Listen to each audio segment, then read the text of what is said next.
Hello dear students, स्वागत है आप सभी का आपके अपने यूट्यूब चैनल पर। क्लास रहेगी आज आपकी IT workshop calculation and science first year वाले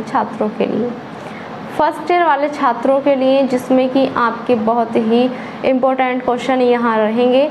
41 क्वेश्चन जैसे कि आपका यहाँ पर है कि उस वृत्त के सेक्टर का क्षेत्रफल क्या होगा जिसकी त्रिज्या 5 सेंटीमीटर एवं कोण 96 डिग्री है।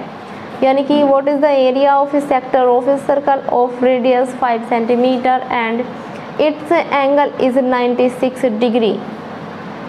तो इस प्रकार के सवाल के लिए हम क्या करते हैं, पहले वैल्यू देख लेंगे। आर की वैल्यू हमारे पास है 5 सेंटीमीटर और थीटा की वैल्यू है हमारे पास 96 डिग्री। ठीक है, इसको आप लिख लेंगे, नोट डाउन करते रहें और कॉपी पेन लेकर बैठे, नहीं लेके बैठे तो लेके बैठिएगा। ठीक है, देख लेंगे वृत्त के सेक्टर का क्षेत्रफल। अब देखिए यहाँ आपको सेक्टर दे दिया है, बच्चा सोचेगा हमने वृत्त का क्षेत्रफल पढ़ा था, सेक्टर का तो पढ़ा ही नहीं। तो यहाँ आपको कंफ्यूज बिल्कुल भी नहीं होना है। यहाँ वृत्त के क्षेत्रफल का हम फॉर्मूला लगाएंगे, क्या होता है पाई आर स्क्वायर। ठीक है, पाई का क्या वैल्यू होती है हमारे पास 22/7 इंटू आर कितना है हमारे पास 5 है, तो 5 का हम स्क्वायर यदि करते हैं तो 25 होगा, है ना, 25 हो जाएगा। तो यहाँ पर 22/7 अपॉन में 25 इतना कर लिया। चलिए आगे करते हैं 22/7, एक सेकेंड। तो हम यदि 22 की 25 से गुणा करेंगे तो ये हमारा आएगा 550, हमारा यहाँ पर आ जाएगा 550।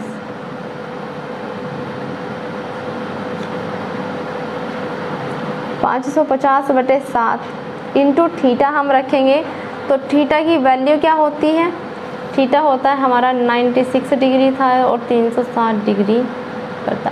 तो यहाँ पर हम इसको डिवाइड कर देंगे, यहाँ हम इसको डिवाइड करेंगे किससे, 6 से डिवाइड करेंगे तो 6 छंग 36, 9 में हम 6 से भाग करेंगे, एक बार जाएगा 6 का ना 6, फिर यहाँ से 3 बचेगा 36 हो जाएगा, तो 6 छंग 36 हो जाएगा।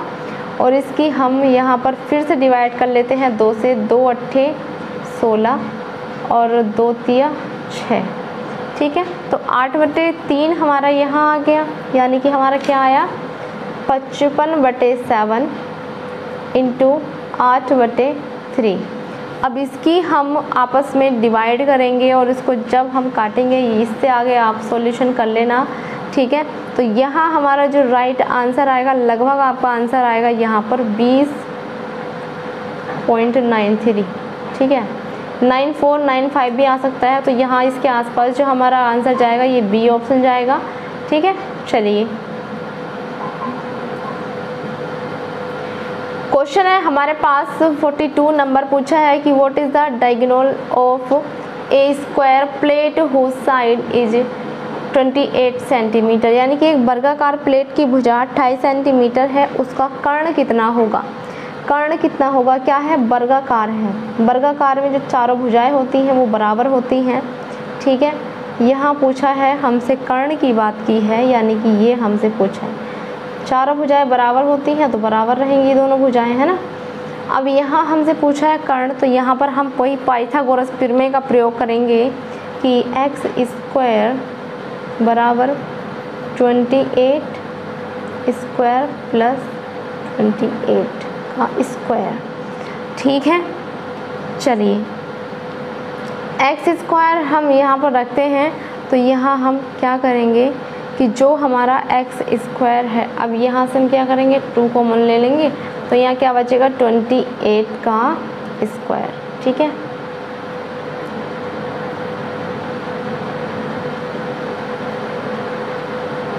ये हमारे पास आ जाएगा। तो अब हम यहाँ से x की जो ये हमारे पास स्क्वायर है हम इधर लाएंगे, तो ये क्या हो जाएगा अंडर रूट में हो जाएगा। यानी कि इस प्रकार से हो जाएगा कि x इज इक्वल टू 28 का स्क्वायर अपॉन, यानी कि ये हो जाएगा हमारा। तो यहाँ इस स्क्वायर से ये चला जाएगा ना, और इस पे 2 पे हमारा क्या आ जाएगा, ये अंडर रूट आ जाएगा। इस प्रकार से √2 गुणा 28। √2 का मान क्या होता है 1.414 और इंटू 28। इसकी मल्टीप्लाई आप कर लेंगे यानी कि इसकी गुणा आप कर लेंगे तो यहाँ पर आपका क्या आ जाएगा, यहाँ आंसर आपका आएगा यहाँ आएगा आपका 39.59। तो सी डी ऑप्शन हमारा यहाँ पर करेक्ट आंसर चला जाएगा। ठीक है, चलिए क्वेश्चन आता है हमारे पास कि what is the volume of A sphere of radius centimetre, यानी कि सेमी त्रिज्या 7 सेंटीमीटर त्रिज्या वाले गोले का आयतन क्या होगा। 60 सेंटीमीटर त्रिज्या वाले गोले का आयतन क्या होगा। तो इस गोले के आयतन का फॉर्मूला होता है, इसका फॉर्मूला होता है 4/3 पाई r की क्यू। यहाँ पर रख देंगे वैल्यू हम 4/3 गुणा पाई का मान आपको पता है 22/7, 22/7 7 का क्यू, तो 7 को हम इस तरह लिख सकते हैं 3 बार। ठीक है, एक साथ से एक साथ चला जाएगा।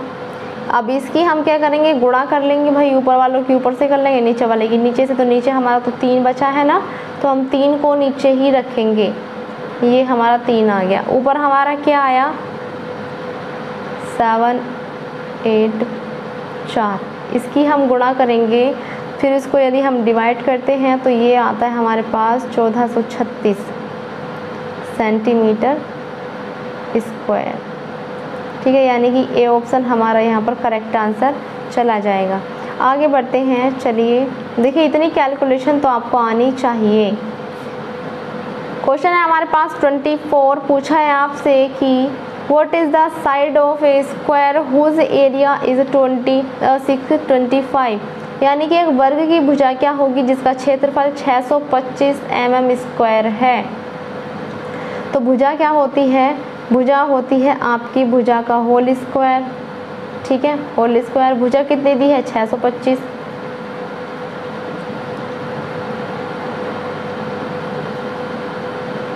ठीक है, तो ये आ जाएगा हमारे पास 25 mm। 25 mm हमारा राइट आंसर जाएगा, क्योंकि जो 625 हमारा होता है, ये कितना होता है हमारा, ये कितना होता है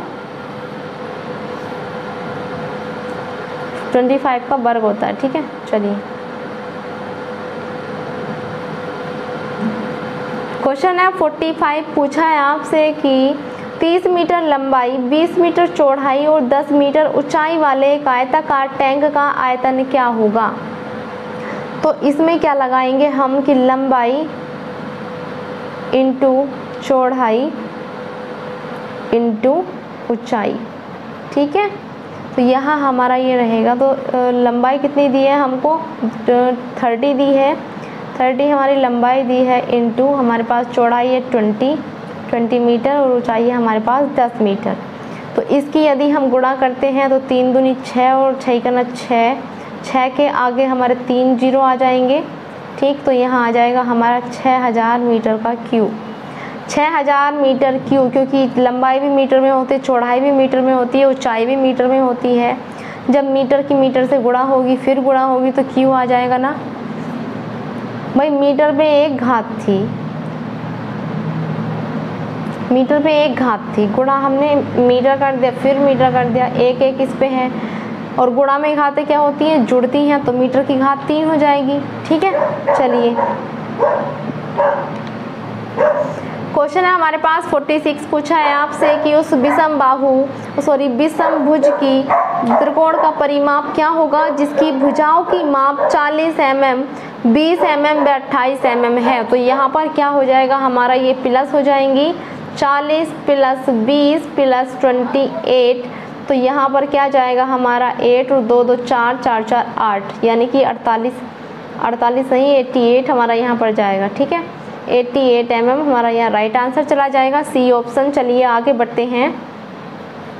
क्वेश्चन आता है डियर हमारे पास कि उस घन का पूर्ण पृष्ठीय क्षेत्रफल ज्ञात कीजिए जिसकी भुजा 25 सेंटीमीटर है। भुजा कितनी दी है हमें, 25 सेंटीमीटर दी है।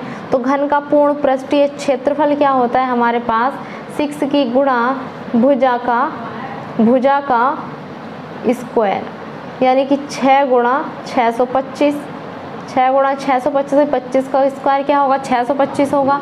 तो यहाँ पर हमारा क्या जाएगा, आंसर क्या जाएगा हमारा, यहाँ पर जाएगा 3750, यानी कि 3750 राइट आंसर हमारा जाएगा 3750 में सी ऑप्शन में दिया है। तो करेक्ट आंसर हमारा यहाँ पर सी ऑप्शन चला जाता है। चलिए आगे बढ़ते हैं। देखिए क्वेश्चन आता है आपके पास कि 50 सेंटीमीटर व्यास वाले वृत्त का क्षेत्रफल क्या होगा। 50 सेंटीमीटर व्यास वाले वृत्त का क्षेत्रफल क्या होगा। रेडियस त्रिज्या की आधी होती है, ठीक है, यानी कि जो रेडियस होता है वो त्रिज्या का आधा होता है। तो यहाँ पर हम क्या करेंगे 50/2, तो यहाँ हमारा 25 आ जाएगा। वैल्यू को ध्यान रखेंगे या आप लिख लीजिए, ठीक है। तो यहाँ पर क्या जाएगा हमारा वृत्त क्या होता है, यहाँ पर हमारा वृत्त का क्षेत्रफल पूछा है, तो ये होता है हमारा पाई r स्क्वायर। पाई का मान क्या जाएगा हमारे पास 22/7 इंटू r का मान क्या है, तो हमारे पास 25 × 25। इनकी हम गुणा कर लेंगे, डिवाइड कर देंगे, तो हमारे पास आंसर आ जाएगा 1964 के लगभग। यहाँ हमारा आंसर है 1962 हमारा यहाँ पर आंसर जाएगा, ठीक है 1962, यानी कि डी ऑप्शन हमारा यहाँ पर करेक्ट आंसर चला जाएगा। आगे बढ़ते हैं। चलिए क्वेश्चन है डियर हमारे पास 49 पूछा है हमसे कि 450 mm की भुजा वाले समबाहु त्रिभुज का क्षेत्रफल क्या होगा।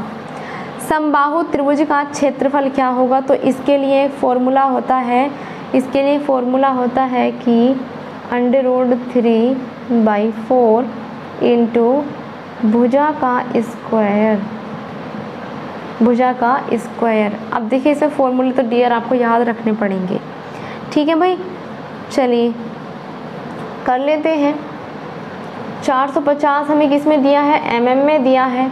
मीटर से भाग करने के लिए हम क्या करेंगे 10 से भाग कर देंगे। तो यहाँ पर 450/10, 0 से 0 गया, और यहाँ पर हमारा आ जाएगा 45, यानी कि भुजा क्या आ गई हमारे पास 45 आ गई, ठीक है। तो यहाँ हम करेंगे √3/4 इंटू 45, ठीक है। 45 गुणा 45 क्या जाएगा यहाँ पर हमारे पास, इसकी मल्टीप्लाई हम कर लेंगे। √3 का मान हमारे पास होता है, आपको पता होना चाहिए,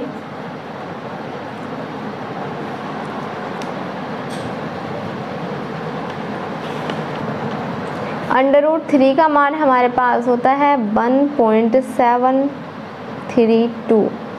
अब 45 को हम डिवाइड करेंगे और यहाँ पर हमारा आ जाएगा 506। तो यहाँ हमारा क्या जाएगा, इसकी मल्टीप्लाई करने पर 0.390। 3 संख्या से पहले है तो हमने 3 संख्या से पहले यहाँ लगाया है, तो 0 की कोई गणना ही नहीं होती है। तो यहाँ 876.39 हमारा राइट आंसर जाएगा। 876, देखिए हमें ये दिया है 876, यानी कि 876 यहाँ हमें कोई ऑप्शन नहीं दिया है, तो हमारा सी ऑप्शन यहाँ बिल्कुल करेक्ट आंसर चला जाएगा, ठीक है। चलिए आगे बढ़ते हैं। क्वेश्चन आता है डियर हमारे पास 50 यानी कि 50 क्वेश्चन हमारे पास है, जिसमें आपसे पूछा है यहाँ पर कि एक अर्धगोले का क्षेत्रफल क्या होगा जिसका व्यास क्या है 20 सेंटीमीटर है, जिसका व्यास 20 सेंटीमीटर है। तो अर्धगोले के सूत्र का क्या होता है, अर्धगोले का क्षेत्रफल बराबर होता है हमारा पाई d²/4, क्योंकि व्यास हमें दिया है तो d²/4 होगा। अब यहाँ पर वैल्यू लगा देंगे, वैल्यू पुट कर देंगे। पाई की वैल्यू हम यहाँ पॉइंट वाइज लगाएंगे 3.14 इंटू 2 यानी कि 20 और 20, डी स्क्वायर है तो 20 को हम 2 बार लिख लेंगे, 4 से इसको डिवाइड कर देंगे, 4 पंजे 20। अब इनकी आपस में हम गुणा कर देंगे, तो गुणा करने पर जो हमारा आता है, देखिए गुणा करने पर हमारे पास आता है 3.14 इंटू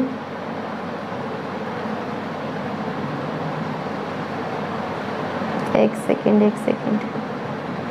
क्वेश्चन है हमारे पास एक अर्धगोले का क्षेत्रफल क्या होगा जिसका व्यास 20 सेंटीमीटर है, जिसका व्यास 20 सेंटीमीटर है। तो ये जाता है हमारा पाई d²/4। अर्धगोले की बात हुई है, यानी कि इस प्रकार से इसकी बात हुई है भाई, इसकी अर्धगोले की। तो यहाँ क्या करेंगे हम 2, यानी कि आधा होता है तो 2 कर देंगे। ठीक है, तो ये कितना हो गया, 4 दूनी 8 हो गया, यानी कि पाई डी स्क्वायर अपॉन 8। पाई का मान होता है 3.14 इंटू कितना था हमारे पास, डी की वैल्यू है 20, तो 20 को हम स्क्वायर है तो 2 बार लिख लेंगे, अपॉन में हमारा 8। ठीक है, 4 दूनी 8 और 4 पंजे 20। अब 2 से इसको एक बार काटेंगे, ये 10 बार चला जाएगा। ठीक है, तो इसकी हम अब गुणा कर लेंगे 3.14 इंटू 50। इसकी आपस में गुणा करेंगे तो हमारे पास आएगा 15700 सेंटीमीटर स्क्वायर। 2 संख्या से पहले पॉइंट है तो 2 संख्या से पहले हमने पॉइंट लगा दिया, तो यहाँ 157 हमारा राइट आंसर चला जाएगा, बी ऑप्शन। चलिए आगे बढ़ते हैं। नेक्स्ट क्वेश्चन हमारे पास आता है कि find the curved surface area of a cylinder 10 centimetre and 20 centimetre height, यानी कि सिलेंडर का घुमावदार सतह क्षेत्रफल ज्ञात करें जिसकी त्रिज्या क्या है, जिसकी त्रिज्या है 10 सेंटीमीटर और ऊंचाई है 20 सेंटीमीटर। ठीक है, त्रिज्या है 10 सेंटीमीटर और ऊंचाई कितनी है 20 सेंटीमीटर। तो सिलेंडर के घुमावदार क्षेत्रफल के लिए हम क्या करते हैं, 2πRh, ये इसका फॉर्मूला होता है, वैल्यू रख देंगे 2 इंटू पाई की वैल्यू आएगी हमारे पास 3.14, आर कितना है 10 है, तो 10 को हम क्या करेंगे, यहाँ पर 10 को 2 से डिवाइड करेंगे तो ये कितना जाएगा 5 जाएगा। ठीक है, 5 आ जाएगा। h कितना हमारे पास 20। अब हम क्या करेंगे, यहाँ पर इसकी गुणा कर देंगे सभी की आपस में। ठीक है, तो यहाँ पर जाएगा हमारे पास 20 दूनी 40 और 5 दूनी 10, यानी कि 200 हमारा यहाँ पर जाएगा इंटू 3.14। इसकी गुणा हम करेंगे तो यहाँ पर हमारे पास आ जाता है 62800।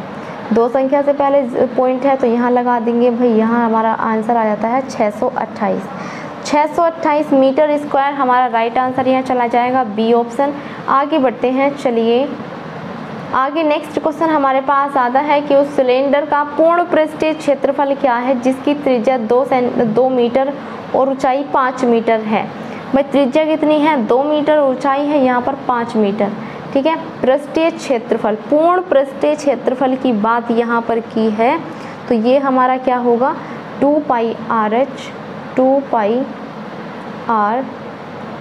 प्लस का कैपिटल R। ठीक है, 2 इंटू यहाँ हम लगाएंगे 22/7।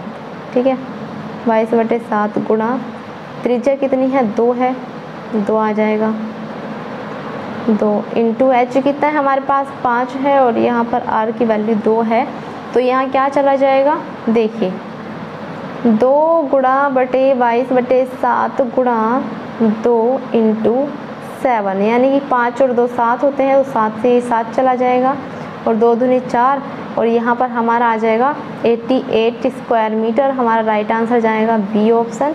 ठीक है, 88 स्क्वायर मीटर हमारा यहाँ पर चला जाएगा। चलिए क्वेश्चन आ जाता है हमारे पास कि एक कोनिकल टैंक की क्षमता क्या है जिसकी त्रिज्या 2 मीटर एवं ऊंचाई 5 मीटर है। कोनिकल टैंक की क्षमता क्या है जिसकी ऊंचाई कितनी है हमारे पास 5 मीटर और त्रिज्या हमारे पास 2 मीटर। तो यहाँ पर बात की गई है फ्रीक्वेंसी यानी कि क्षमता की, जिसके लिए हमारे पास फॉर्मूला हम यहाँ यूज़ करेंगे πr²h/3। ठीक है, पाई की वैल्यू क्या रहेगी 22/7, या हम यहाँ पर पाई की वैल्यू रख सकते हैं 3.14 इंटू आर कितना है हमारे पास 2 है, इस प्रकार से लिख लेंगे। h है हमारे पास 5, ठीक है, अपॉन में 3, ठीक है ना, 3 आएगा। चलिए 3.14 इंटू 2 दूनी 4, यानी कि 2 का स्क्वायर हमारा क्या होगा 4 होगा, और 4 की गुणा हम 5 से करेंगे तो 4 पंजे 20 हो जाएगा। ठीक है, अपॉन में 3 हमारा यहाँ रहेगा, 3 हमारा यहाँ रहेगा, तो इसको आप सॉल्व कर लेंगे तो यह हमारा आंसर आ जाएगा डियर 20 हमारे पास यहाँ पर आएगा। ठीक है, 20 हमारे पास यहाँ पर आएगा। तो 20 के आसपास हमारा जो आंसर है ये हमारा 21, बी ऑप्शन करेक्ट आंसर हमारा जाएगा। देखिए एग्जाम में आपको एक चीज़ ध्यान रखनी है, बिल्कुल एग्जैक्ट आंसर नहीं आएगा, लेकिन उसके आसपास का आंसर जैसे आपका आएगा तो आप उसके आसपास का कोई ऑप्शन यदि दिया है आपको तो आप उसको लगा देंगे, और नहीं दिया है तो आप एक बार अपनी कैलकुलेशन चेक कर लेंगे, कहीं गलती तो आपने नहीं की है। ठीक है, चलिए क्वेश्चन आता है हमारे पास 54 पूछा है एक आयत का परिमाण क्या होगा जिसकी लंबाई एवं चौड़ाई 20 सेंटीमीटर व 18 सेंटीमीटर है। 18 सेंटीमीटर है ये आपको दिया है। तो यहाँ पर क्या है हमारा आयत है। ठीक है, आयत में क्या होता है, आमने सामने की भुजाएं बराबर होती हैं इस प्रकार से। ठीक है, लंबाई कितनी है, चौड़ाई कितनी है, सॉरी 18 है, आमने सामने की भुजा बराबर होती हैं, और लंबाई है हमारी 20, तो भाई आमने सामने की भुजा बराबर होंगी ना। ठीक है, तो यहाँ पर हम क्या करेंगे, जो आयत का परिमाण बराबर हमारा रहेगा यहाँ पर 18, यानी कि इनको सभी को हम प्लस कर देंगे, और 20 20 40, तो यहाँ पर जो हमारा आंसर आएगा 8 8 16 का 6, और 4 5 और एक 6 और एक हमारा हासिल का 7, यानी कि 76।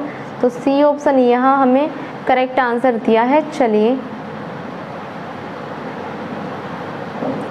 नेक्स्ट क्वेश्चन हमारे पास है 55 पूछा है कि उस कास्ट आयरन की छड़ का पूर्ण पृष्ठीय क्षेत्रफल ज्ञात करें जिसकी लंबाई चौड़ाई एवं ऊंचाई क्रमशः 20 मीटर 15 मीटर और 12 मीटर है। तो ये आपसे पूछा है 12 मीटर है। ठीक है, तो देखिए यहाँ पर 2 इंटू हमारा क्या जाएगा 20 गुणे 15 प्लस 15 गुणा 12, 15 गुणा 12 प्लस 12 गुणा 20। ठीक है, अब इसकी हम गुणा कर लेंगे तो हमारे पास आंसर हमारा निकल के आ जाएगा। देखिए सभी को हम गुणा करके यदि प्लस करते हैं तो ये आएगा हमारे पास 720, और 7 की इसमें गुणा करेंगे तो 2 दूनी 4 और 7 दूनी 14, यानी कि 1440 हमारे पास यहाँ पर आंसर आ जाता है। बी ऑप्शन करेक्ट आंसर हमारा डियर जाएगा। समझ में आ रहे हैं ना आपको, कमेंट करके ज़रूर बताइएगा। क्वेश्चन है 56 पूछा है समांतर चतुर्भुज के क्षेत्रफल का सूत्र क्या है। समांतर चतुर्भुज के क्षेत्रफल का सूत्र क्या है, तो ये होता है आपका A is equal to B into h, यानी कि ए ऑप्शन यहाँ आपका करेक्ट आंसर चला जाएगा। चलिए क्वेश्चन आ गया हमारे पास 57 जिसे पूछा है एक अंडाकार वस्तु का क्षेत्रफल क्या होगा जिसके मेजर एवं माइनर अक्ष क्रम से 5 सेंटीमीटर एवं 3 सेंटीमीटर हैं। तो यहाँ पर क्या करेंगे हम, यहाँ पर हो जाएगा हमारा pi into a into v. ठीक है, पाई की वैल्यू रखेंगे 3.14, ए की वैल्यू क्या है हमारी 5, बी की वैल्यू है 3, इसकी यानी कि गुणा कर देंगे तो हमारे पास आ जाएगा यहाँ पर 47.10। ठीक है, तो देखिए यहाँ पर 47 हमें एक ऑप्शन में दिया है, तो 47 हमारा सी ऑप्शन करेक्ट आंसर चला जाएगा। 10 को आप भूल जाइए जब ऑप्शन में ही नहीं दिया तो, है ना। ठीक है, चलिए क्वेश्चन है आपके पास 58 पूछा है आपसे पूछा है कि एक रिक्त सिलेंडर जिसकी बाहरी त्रिज्या r, अंदरूनी त्रिज्या एवं ऊंचाई h है, उसका आयतन ज्ञात करने के लिए सूत्र क्या होगा। उसका आयतन ज्ञात करने के लिए सूत्र क्या होगा, तो ये जाता है आपका pi I square minus small I square h। ठीक है, ये आपका क्या जाता है फॉर्मूला, यानी कि जो हमें ए ऑप्शन में यहाँ पर दिया गया है। किसका आयत पूछा है, एक रिक्त सिलेंडर का। ठीक, तो ए ऑप्शन हमारा यहाँ पर करेक्ट आंसर चला जाएगा। चलिए आगे बढ़ते हैं। देखिए न्यूमेरिकल आपको दिया गया 59 क्वेश्चन में 75 सेंटीमीटर की त्रिज्या एवं 100 सेंटीमीटर की ऊंचाई वाला एक बेलनाकार टैंक कितना पानी रख सकता है। त्रिज्या कितनी दी है हमें 75 और h दिया है हमको 100 सेंटीमीटर। फॉर्मूला लगा देंगे पाई आर स्क्वायर एच, पाई की वैल्यू 3.14, आर की वैल्यू कितनी है 75, ठीक, एच की वैल्यू हमारे पास 100। इसको सॉल्व कर लेंगे, इतना आप कर सकते हैं। करके देखिए। एग्ज़ाम में हम नहीं जाएंगे आपको बताने के लिए, एग्ज़ाम में आपको खुद सॉल्व करना पड़ेगा। क्वेश्चन सॉल्व करके देखिए, आपको कैलकुलेशन नहीं आती है तो कीजिए, ठीक है, कीजिए डियर, एग्ज़ाम में बहुत ज़रूरी है, वरना आपके बॉक्स ऑफ कैलकुलेशन में मार्क्स कम रह जाएंगे, ठीक है। तो यहाँ पर हमारा क्या जाएगा, 17.66.25 हमारा आंसर आ जाएगा, यानी कि 0.25, ठीक है। तो देख लेंगे 1766 और 0.25 हमारा ए ऑप्शन में दिया है, तो ए ऑप्शन यहाँ पर हमारा करेक्ट आंसर चला जाएगा। चलिए आगे बढ़ते हैं। और आज का लास्ट क्वेश्चन हमें दिया है कि उस सिलेंडर का आयतन क्या है जिसकी त्रिज्या 7 सेंटीमीटर एवं ऊंचाई 12 सेंटीमीटर है। सिलेंडर का आयतन पूछा है जिसकी त्रिज्या क्या है, 7 सेंटीमीटर है और ऊंचाई कितनी है, 12 सेंटीमीटर है, ठीक है। तो यहाँ पर हमारा ऑप्शन यानी कि सूत्र हम लगाएंगे यहाँ पर, आयतन is equal to pi R square H. Pi की वैल्यू 22/7 हम लगा देंगे, 22/7। आर कितना दिया है हमें, 7 सेंटीमीटर है, तो 7 × 7। एच कितना है, 12 सेंटीमीटर है। एक 7 से ये वाला 7 चला जाएगा। अब इसकी हम गुणा कर लेंगे, ठीक है, गुणा कर लेंगे हम इसकी 22 × 12 × 7। इसकी गुणा हम करेंगे तो हमारे पास आ जाएगा 1848, ठीक है। 1848 देख लेंगे ऑप्शन में है क्या, 44 लिख दिया, अच्छा मैंने, कोई बात। डी ऑप्शन में हमें दिया है, तो यहाँ पर डी ऑप्शन आपका करेक्ट आंसर जाएगा। और आज के क्वेश्चन बस यहीं तक, मिलते हैं आपको नेक्स्ट क्लास में, ठीक है। चलिए देखिए, वर्क्स ऑफ कैलकुलेशन की जो क्लास है आपकी वो डेली नहीं होती है, क्योंकि इसका सिलेबस क्या होता है, बहुत ही कम होता है। तो ये हम आपको 6 से 7 क्लासेस में कवर करा देंगे, तो आपको घबराने की कोई बात है नहीं, ठीक है। चलिए।